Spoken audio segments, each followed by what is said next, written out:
All right, Git is our version control software.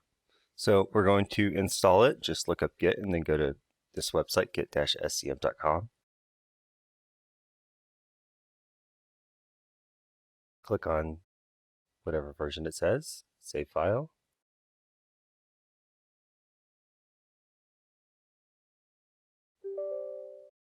Okay, yes. Next, next.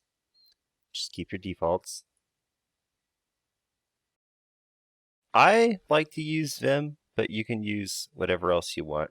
This is just saying what text editor you want Git to use. So if you have something else that you prefer, by all means. Okay. Let Git decide. Next.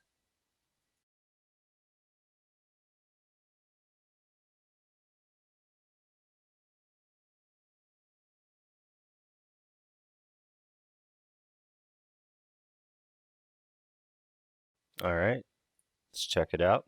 Launch Git Bash. Cool.